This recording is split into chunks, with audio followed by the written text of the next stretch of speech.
우선 검사의 주장처럼 소방청장이 서울소방재난본부장에게 전화한 것 자체를 의무 없는 일로 보는 것은 이 부분 공수사실 문헌에 부합하지 않습니다.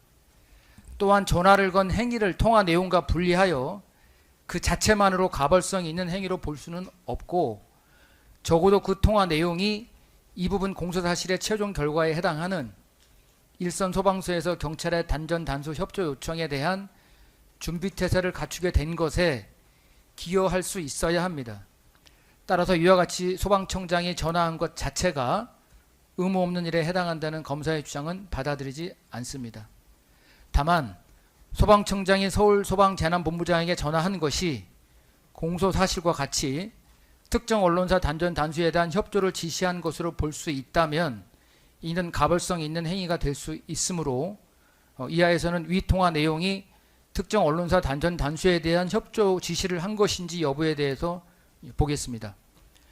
소방청장은 소방청 차장을 통하여 서울소방재난본부장에게 포고령 관련해서 경찰에서 협조를 요청해 오면 잘 협조해 줬으면 좋겠다는 취지로 이야기하였을 뿐, 피고인이 한 지시의 핵심 내용이자 불법성을 나타내는 징표인 특정 언론사나 단전 단수는 전혀 언급하지 않았습니다. 서울소방재난본부장도 소방청 차장이 말한 경찰 협조 요청의 내용에 관하여 구체적인 인식이 없었고, 이를 특정 언론사 단전 단수에 관한 협조 요청이라고 예상할 수 없었다고 보입니다. 소방청 차장이 서울소방재난본부장과 통화한 내용은 경찰과의 협조에 관한 일반적인 지시를 전달한 것으로 볼 수밖에 없고, 위 통화는 일선 소방서에서 경찰의 단전 단수 협조 요청에 대한 준비태세를 갖추는 것에도 아무런 기여를 하지 못했습니다.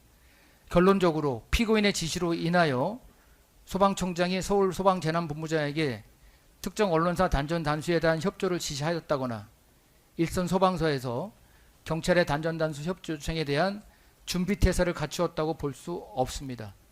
따라서 검사의 이 부분 주장은 받아들이지 않습니다. 끝으로 윤석열이 최상무의 개헌 관련 문건을 건네주는 장면을 목격한 사실 관련 위증 부분입니다. 이에 대한 검사의 항소 이유는 윤석열이 비상계엄 선포 후 대적견실에서 최상목에게 개헌 관련 문건을 건네줄 당시 피고인의 자세, 시선, 전후 상황, 또한 법무부 장관의 증언 등을 고려하면 피고인이 위 장면을 주시하고 있었음이 분명하고, 피고인은 비상계엄 해제 후 당시 기억을 계속 환기하였음에도 자신의 형사책임을 모면하고자 위증하였다는 것입니다. 이에 대한 법원의 판단은 다음과 같습니다. 당시 대적견실의 좌석 배치 및 문건 교부 전후 피고인의 시선 등에 비추어 피고인이 윤석열이 최상무에게 문건을 교부하는 장면을 주목하지 않았을 가능성이 배제할 수 없고, 또 검사와 피고인이 객관적 증거인 CCTV 화면을 바탕으로 피고인의 목격 여부에 관하여 정반대의 해석과 추론을 제시하고 있는 상황에서 검사의 증명이 충분하다고 보이지 않는 바 피고인이 위 장면을 목격하였다고 단정하기 어렵습니다. 또한 당시 피고인에 대한 질문은 시간적, 장소적 특정이 전혀 이루어지지 않았고, 이러한 상황에서 피고인이 짧은 시간 안에 해당 장면에 대한 기억을 떠올리기는 어려웠을 것으로 보입니다. 당시 위 사실은 언론 등을 통해 많이 알려져 있었으므로 피고인이 위증을 할 유인도 크지 않습니다. 따라서 피고인에게 위증의 고의가 있었다고 보기도 어렵습니다. 검사의 이 부분 주장은 받아들이지 않습니다. 피고인과 검사의 사실 오인, 법리 오해 주장을 모두 받아들이지 않으므로 다음으로 피고인과 검사의 양형부당 주장에 대하여 살펴보겠습니다.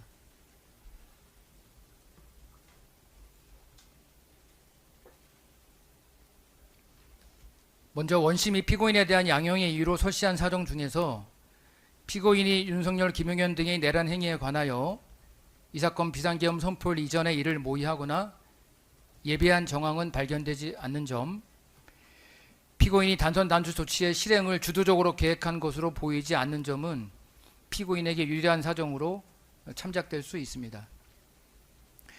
또한 이 사건 내란에 있어서 전체 폭동 행위 중 피고인이 관여한 부분의 비중이 크다고 보기 어려운 점, 피고인이 현재까지 처벌받은 전력이 없는 점도 피고인에게 유리한 사정에 해당합니다. 다만 피고인의 경력 및 이 사건 범죄의 성격 등에 비추어 보면 피고인이 현재까지 처벌받은 전력이 없다는 점은 제한적으로 고려함이 타당합니다.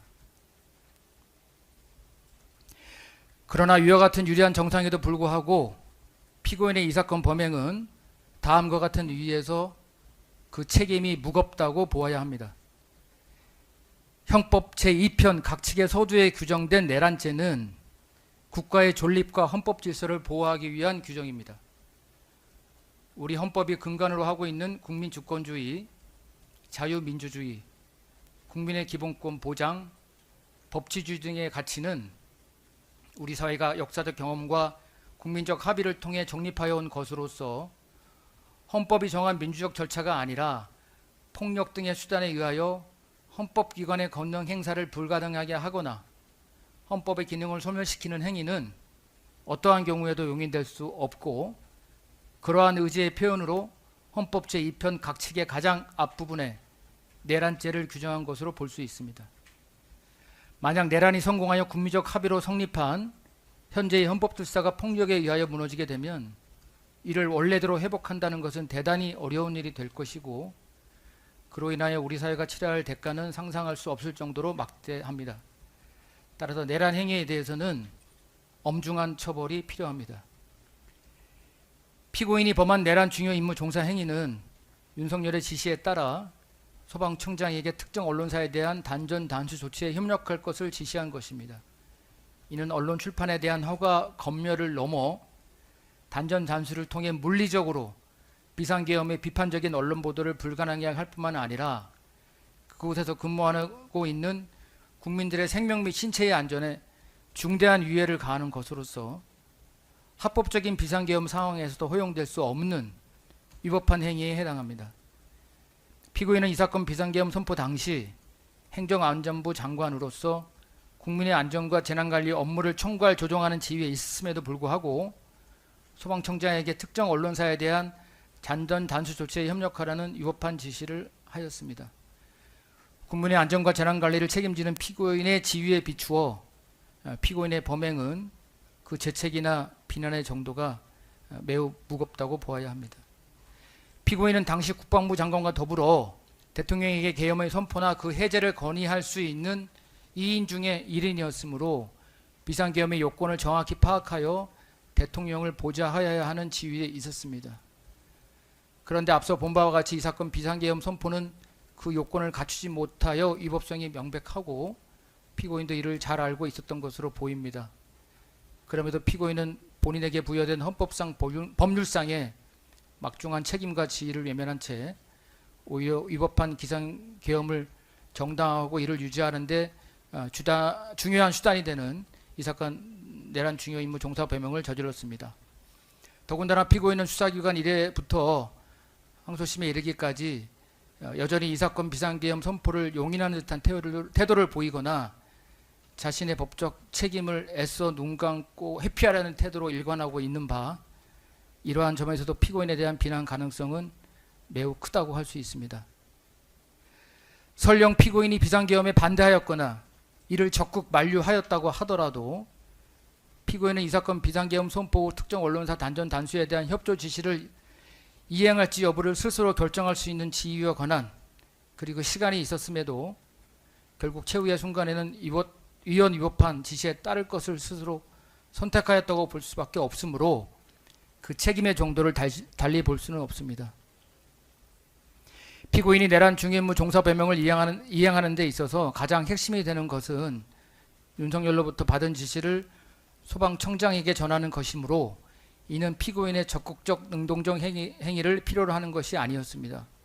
따라서 피고인이 한 구체적 행위가 소방청장에 대한 전화 한 통이라는 사정만으로 그 위법성이 가볍다고 볼 수 없습니다. 또 결과적으로 특정 언론사에 대한 단전 단수 조치가 이루어지지는 않았지만 이는 비상계엄 선포가 당초보다 지연되고 예상보다 일찍 국회에서 비상계엄 해제 결의가 이루어졌으며 피고인 지시의 불법성을 인식한 소방청장, 소방청 차장이 그 불법성을 덜어내고 우회적으로 피고인의 지시를 전달한 것 등에 기인한 것이고 피고인의 의지나 의도가 반영된 것이 아니므로 이를 온전히 피고인에게 유리한 정상으로 반영할 수 없습니다. 피고인이 윤석열의 지시에 따라 소방청장에게 특정 언론사 단전 단수 협조 지시를 하다함으로써 화재 재난 현장의 최전선에서 직무를 수행하고 있는 다수의 소방 공무원들이 윤석열 등의 내란 행위에 연루되어 조사를 받게 되는 등으로 정신적으로 적지 않은 고통을 받게 된 점도 불리한 정황으로 고려하지 않을 수 없습니다. 피고인이 단전 단수 협조 지시를 직접 하였을 뿐만 아니라 이 사건 비상계엄 위법성에 대해서도 잘 알고 있었음에도 불구하고 수사기관 이래 항소심에 이르기까지 동일한 주장을 반복하면서 이를 전면 부인하는 등 범행 후의 정황이 좋지 않은 점도 양형에 있어서 불리한 사정으로 고려됨이 타당합니다. 나아가 피고인이 범한 위증죄의 경우에도 피고인이 자신의 내란 중요 임무 종사 범행의 실체적 진실을 은폐하기 위하여 증언 거부권을 포기하고 적극적으로 위증을 하였다는 점에서 그 위법성의 정도가 결코 작다고 볼 수 없습니다. 따라서 원심의 형은 가벼워서 부당하다고 판단합니다. 이에 대한 검사의 주장은 이유 있습니다. 결론을 말씀드리겠습니다. 원심에서 유죄가 선고된 내란 중요 임무 종사, 이 사건 지시 문건을 전달받은 사실 및 특정 언론사 단전 단수 지시 관련 각 증언과 조태열 문건 관련 증언에 대한 위증에 대하여는 피고인의 항소를 받아들이지 않고 원심의 판단을 그대로 유지합니다. 원심 판결의 무죄 부분인 직권남용 권리행사 방해 및 최상목 문건 관련 증언에 대한 위증 역시 검사의 항소를 받아들이지 않고 원심의 판단을 그대로 유지합니다. 다만 앞서 말씀드린 바와 같이 원심의 형은 가볍다고 판단되므로 검사의 양형부당 주장을 받아들이고 피고인의 양형부당 주장은 받아들이지 않습니다. 따라서 관여 법관의 일치된 의견으로 원심 판결의 유죄 부분을 이유 무죄 부분을 포함하여 파기하고 변론을 거쳐 판결하며 원심 판결의 무죄 부분 중 직권남용 권리행사 방해의 점에 관한 검사의 항소를 기각합니다. 다음과 같이 선고합니다. 피고인 일어서십시오.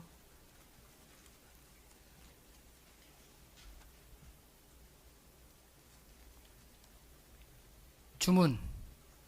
이유 무죄 부분을 포함하여 원심 판결의 유죄 부분을 파기한다. 피고인을 징역 9년에 처한다. 원심 판결의 무죄 부분 중 직권남용 권리행사 방해의 점에 관한 검사의 항소를 기각한다. 오늘 선고한 판결에 불복이 있으면 오늘부터 7일 이내에 대법원에 상고할 수 있고 상고장은 이 법원에 제출하여야 합니다. 구치소에 있는 동안은 구치소장에 제출하여도 됩니다. 이상 판결의 선고를 마치겠습니다.